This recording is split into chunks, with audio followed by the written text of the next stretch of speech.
So when I look back into the B2B marketing world, this is the ad which came across. I would urge you to spend some 10 seconds on reading this ad. And essentially, what it talks about is an awareness and perception to this day in this age.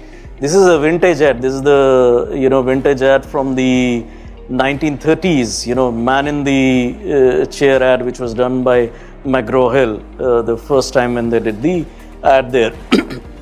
But in 2025, this message is still relevant. The only thing here, the operating keyword, if you see here, is the salesman.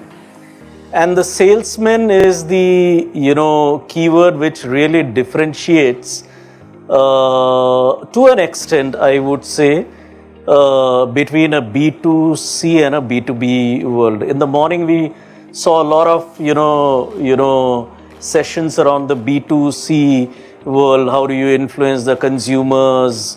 When I have to touch the FMCG sector, when I have to touch the car sector, when I have to do e-commerce, etc., etc. You would have noticed there that B2C world predominantly is, a pull-driven world.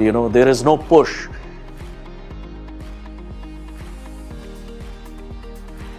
I think this is one facet which you will find in the purchase decision journey between a B2C and B2B, and this is about complexity. The complexity is not about how you do marketing to whether it is a B2C or a B2B world. The complexity is the decision-making complexity, the buyer decision-making complexity. And if you look at it, it's very, very evident when you move from typical, your soft drinks and FMCG sector to the car to B2B industry, the complexity increases. You don't do a deliberation at home, right? That let me look at the various factors. What is the fizzle amount in that? What is the ingredient in the soft drinks and all that? You don't do that kind of a discussion. The full marketing communication is already done by the brand, by the B2C brand marketers. Similarly, when you little bit, it becomes more complex if you're purchasing say for case today you have to purchase a bike. So, if you look at buying a bike, there will be a fair amount of complexity as far as decision is concerned. You will do some discussions, you will refer to some online portals, you will discuss it with your friends, so on and so forth, and the kind of user-generated content which will be bombarded with on you will play a very important role as far as your decision is concerned. However, B2B industry, and I think morning we had quite a few number of people. There was a gentleman who was from the B2B world. They were selling machines, if I remember, to Kunal. He was selling machines to some of the the manufacturers for FMCGs, etc. Right? They were there. If you look at the B2B world, the decision making is very, very complex, purely because the number of stakeholders will be huge. And the number of stakeholders, the number of decision variables will increase and will be directly proportional to the volume and the intensity of the business. The more intensive the business, it will become more complex, and so on and so forth. And also the other factor here is that when the B2B industry's role in the value chain in an enterprise, if it is very, very strategic, the decision-making process will become even more complex. I am from the technology and services industry, I can vouch for that. The other thing here is just the closure period, gestation period for sales in B2B industry is pretty big. It can end up from anywhere from 6 to 9 to 18 months. In IT industry, it can go to 2 years as well. So it is that complex. And the other thing in B2B industry is that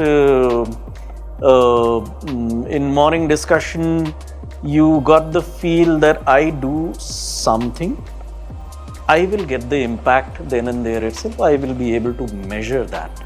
In B2B industry, this stimulus, advertising as a stimulus, is very, very hazy because so many things are there. You're not the only, variable who is responsible for that.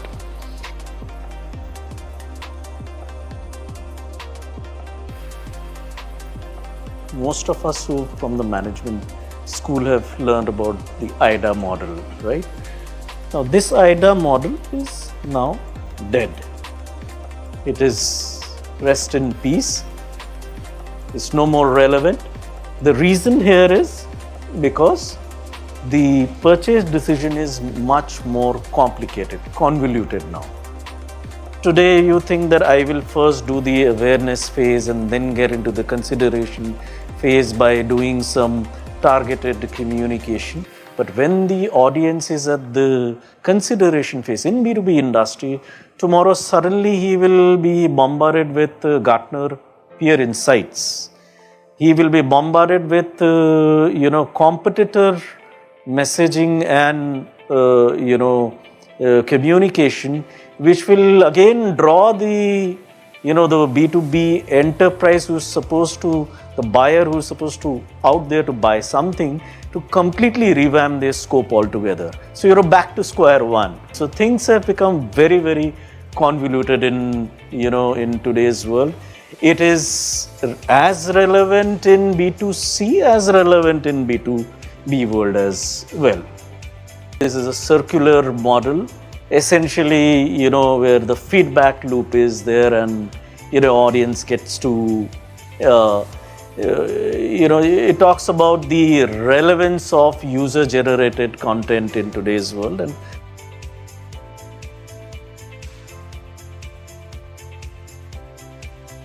the B2B buyer is, I would say, he's the most skeptical buyer. Okay? If you give him the messaging that I'm the best machine tool company or I'm the best AI company, cooling tower company, etc., the buyer will reject it. They will outright reject this kind of a inside-out sales pitch purely because of the experiences which they hold. And this is known as huge, in psychology it is known as the huge Mackay's cage metaphor. Because of your values, beliefs, experience and attitudes, you reject a direct sales message. So what do? You do subliminal marketing and thought leadership. Instead of, essentially what you do here is that you help and you empathize with the B2B buyer. At the end of it, there are a bunch of folks, bunch of human beings which are there. You empathize with them. You help them envision the future of their industry, future of their pain. You do value-centric messaging.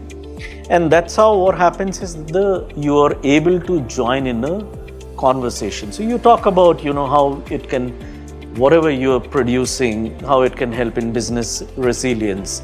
In today morning's conversation, I remember he was preparing, the machines which they were helping. Maybe it helped in faster time to market. Maybe it helped in agility in the supply chain. And there are various, depending upon the, category of the even B2B will have different categories in, industries. There will be you will have to flesh out the, deeper insights so that you can extract the value messaging out of it.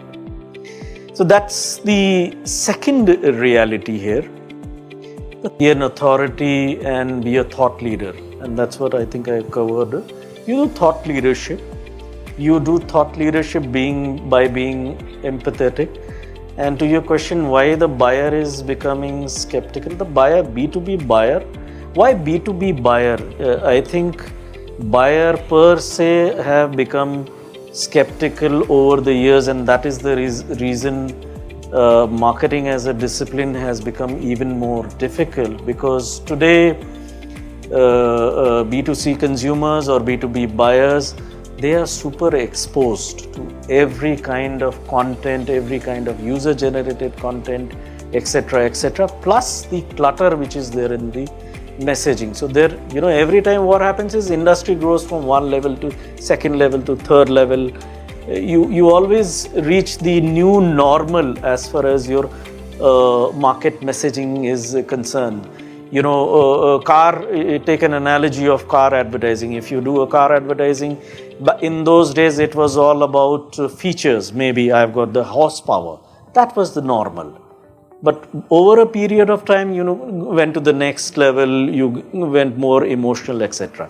So in the same parlance, the B2B buyer today, even if you're not there, I was showing one, chart there, is that today the B2B buyer, if you go and say that I am the best machine tool company, or I am the best AI company, or I am the best cloud migration company, etc., they simply don't accept these kind of overt sales messages, because there is a mental barrier. And the mental barrier is the kind of values they have learned throughout their life, what kind of experiences they have seen, what kind of exposure they have done there, because you're not the only one who is giving these kind of messages. The entire world is giving. And you rightly said that, it's very, very cluttered. The messaging is cluttered. So this message, the clutterness in the messaging is also adding to a fair amount of increase in the skepticism quotient, if there is a term like that, of the buyer. And therefore, the way to do here is, you said authoritative. Authoritative means be an authority, in your field, show your thought leadership. But when you do thought leadership, do that in an empathetic way.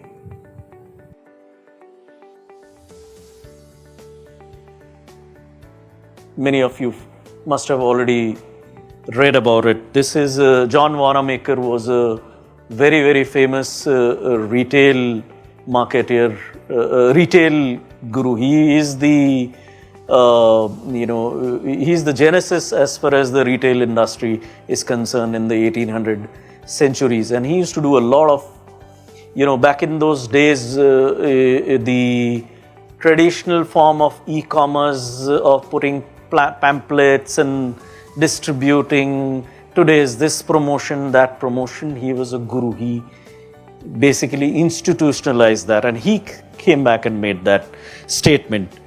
Many in the last, since the, digital and AI and data-driven world discussions which has happened for so many years, I think at least for the last 10 years we have seen this. You will come back and say this is no more a problem statement. Okay, at least in the, you've got performance marketing doing, right? What are performance marketers supposed to do? They're supposed to look at the data, decipher the data, and improve the ROI of reaching out to the communicator. But that's more relevant as far as the B2C is concerned. You will vouch for it that advertising attribution is still a challenge even in this day in the B2B world. There are systemic challenges in it, and some of the reasons here I already spoke about it. The gestation period is very high. It's a complex multi-stakeholder environment. You've got B2B committees there, and when decisions are there, you've got chief procurement officer, his office, you've got chief supply chain officer. The chief supply chain officer has to work with the CIO if it has got to do with something to do with technology and operating model. The CIO will have to work with the chief cyber security officer and so on and so forth. Fairly complex, spoken to so many B2B, marketers. And the research which I did with, with some of the papers which I have studied, I was amazed that way back in 1980s, there were papers written which spoke about this, the internal dynamics in a B2B industry, which is one of the biggest hindrances. Number one is you institutionalize an integrated marketing framework. An integrated marketing framework which is structured around the customer decision journey. Most twisted, convoluted journey. It's not an IDA journey. It goes back, comes down and all that. You have to plot all your marketing, tools, arsenals, instruments across this marketing channel so that it is integrated, and at the top it connects to the overall brand narrative which you want to convey from whichever industry you belong to. In industries, within the industry, there will be offerings, etc., etc. You can break it down that way.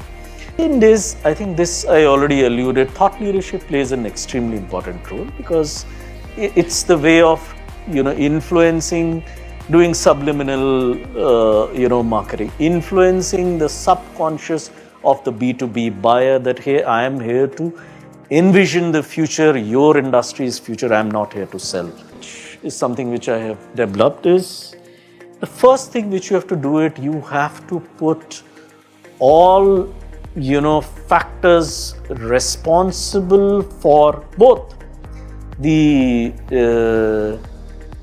dependent variable, where you have got dependencies. The dependent variable would be what kind of content. Let me go to this.